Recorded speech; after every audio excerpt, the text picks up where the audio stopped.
Perhaps I treated you too harshly.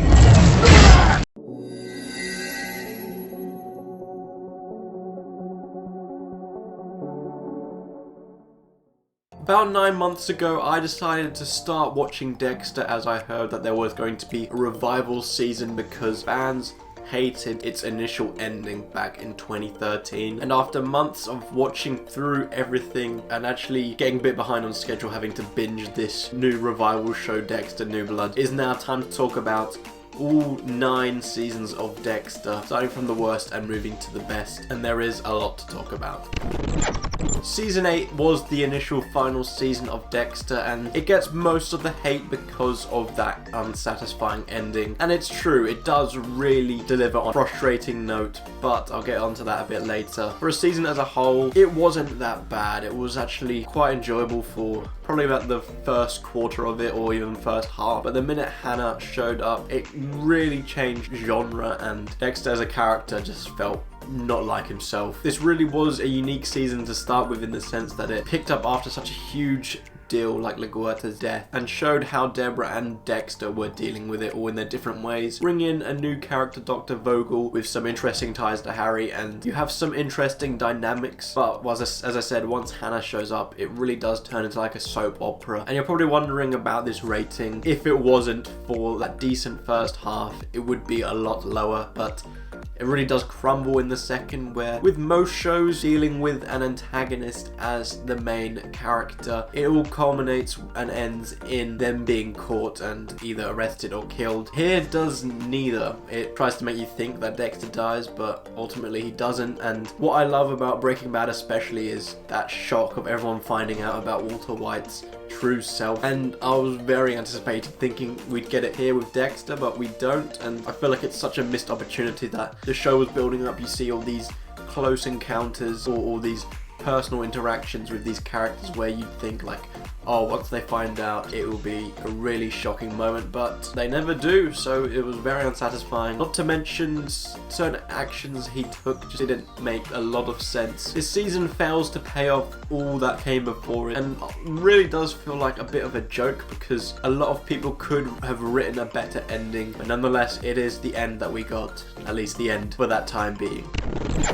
I actually feel like Season 8 actually had better quality within it than Season 6, but just as a whole, this was such a dull season. It's not shy about its religious symbolism to the point where it actually kind of takes over and becomes a main distraction from the sort of quirkiness that we've had of this show before this season. And while it really is distracting, that isn't the main issue. The real one being the villains, or villain I guess you could say. James Geller, if you can kind of count him as a villain, but Travis Marshall was the main one. We're trying to make you think that there were 2 villains this whole time, both who I really did not care about. I'll give it credit, there was a nice twist where it revealed to be only Travis, but even so, with that reveal, made me care less because I just didn't find him intimidating at all, especially compared to previous villains. And with that unexpected twist came, to be honest, more questions, and it just left a lot of holes and didn't really satisfy in that way, albeit it was a surprise. Just capped off a really dull season, which was kind of saved by its ending where Deborah does find out about Dexter. Don't get me started on what they were trying to do with an incest subplot. It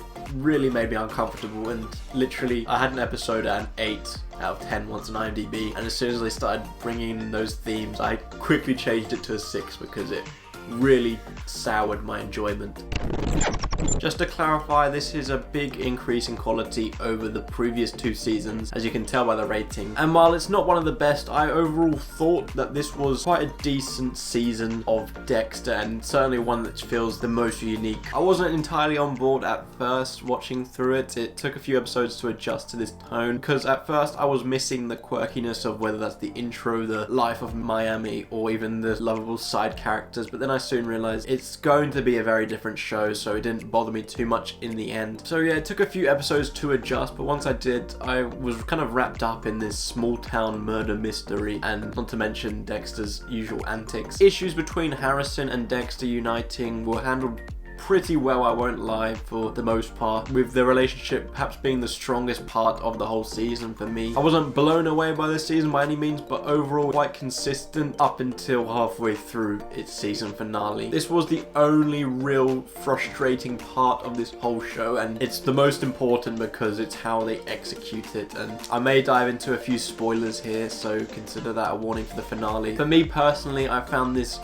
even more of an unsatisfying ending than season 8, and that does come with my experience watching it. Starting the show, I knew that original ending was bad according to fans, and not to mention I already knew there would be a revival season, so a chance to make amends, so maybe that's why I found this one even worse. But it's not just about the decisions, it's about how Dexter suddenly just feels like his script was handed to someone who hadn't seen any of the shows and turned him into someone who he really wasn't, and really out of nothing, because his initial plan was going well, but then he decides to break 2 rules of his code, which felt really unnecessary, and that all leads to his death, which I found I was more angry about than emotional. Yes, I spent a lot of time watching this character, but I haven't even properly processed that he's dead just because of how unbelievably bad this finale was and how they made such a bad decision for the second time. So characters making bad decisions, not acting like themselves, and not to mention there were unanswered questions like Angel Batista coming all the way down to Iron Lake to see Dexter, and the last we hear of him saying,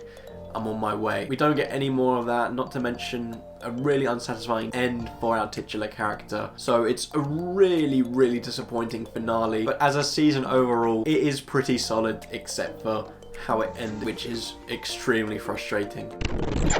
For Dexter's standards up to this point, season 3 starts off very slow, and it lacks the intensity, especially coming off the back of season 2. However, with it taking its time and setting up things, we're introduced to a really interesting plot, a different one from what we had seen, which in time lead for very suspenseful final episodes. We learn new details about Dexter himself and are led into uncharted territory with his relationship with Rita, and for the first time taking on an apprentice in Miguel. Besides its slow pace, the season's faults are down to Deborah, in my opinion. I found her quite annoying this time around. She's very exhausting on screen, which is part of her character traits, but here it felt a bit too much. And while she was exposing new storylines, the repetitive nature of her character up to this point was getting very frustrating. So I'm glad that eventually down the line they did change up her character a bit. Overall, this season was solid, but for me, not so close to its best.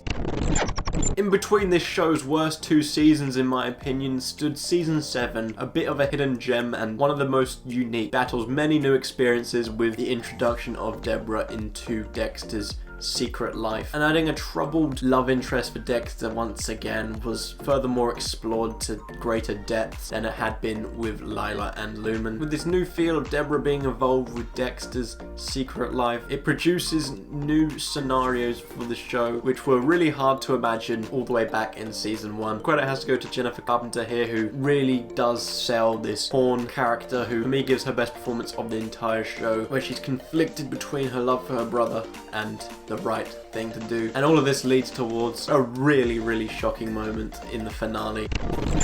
Season 5 can be kind of swept under the rug a bit after success of the previous season, and not to mention it really does switch things up from the usual Dexter antics. We've seen Dexter try to work with somebody else before and it didn't have a good end, but here we get a bit more of it, and to the point where they're pretty much as well as a main character as Dexter himself. The consequences of Dexter's actions from the previous season trickle over here, where we open up with one of the most emotional of the entire show. But from then on out, Dexter's 5th season rolls out more like a revenge thriller than him tracking down a certain serial killer. This season did many things right, however I think it could have stuck the landing a bit better. By no means did I find it bad, but I wasn't entirely satisfied.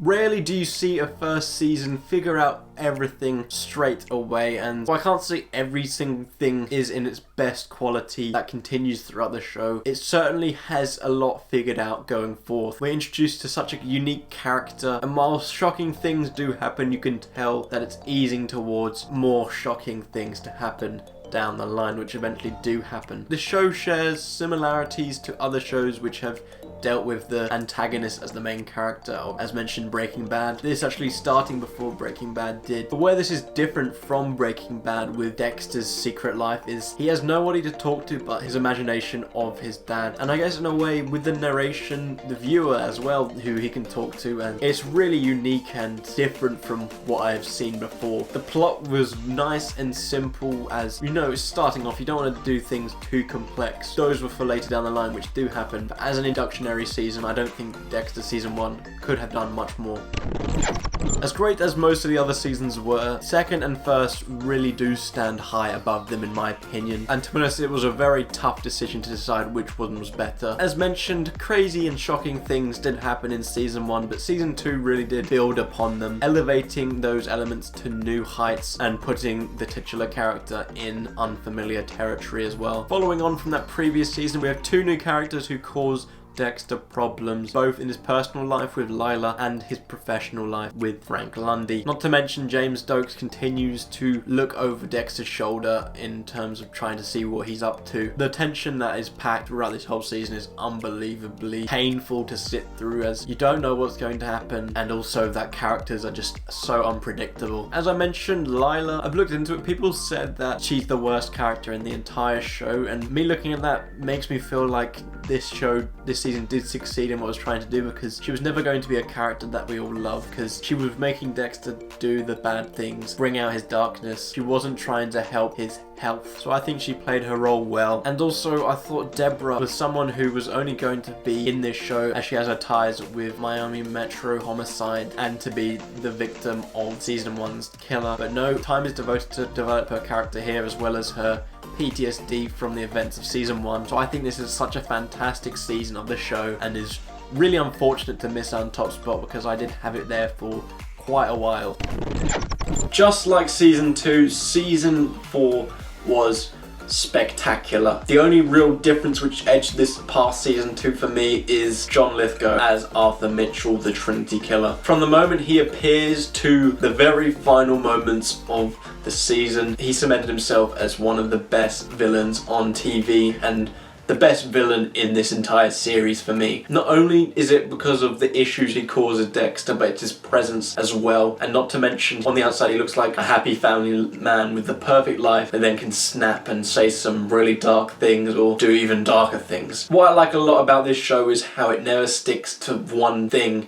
It always changes them up each season, and this one was interesting to see Dexter looking to fall deeper into the dark side, as he starts off admiring Trinity before eventually killing him, but not soon enough, as we're treated to a very unfortunate and truly shocking final twist where Rita had been killed. And I won't lie, I didn't see that coming at all. My jaw literally dropped to the floor. I've never felt so much tension from a season of a show before. This is really where it is apparent that this is such a bingeable show, because as I entered the final stage of the season where I had about 4 episodes left, I felt like I had to watch them there or then or something would happen, and before I knew it, it was like 3 AM and the season was done. That concluded my watch of my favourite season of Dexter.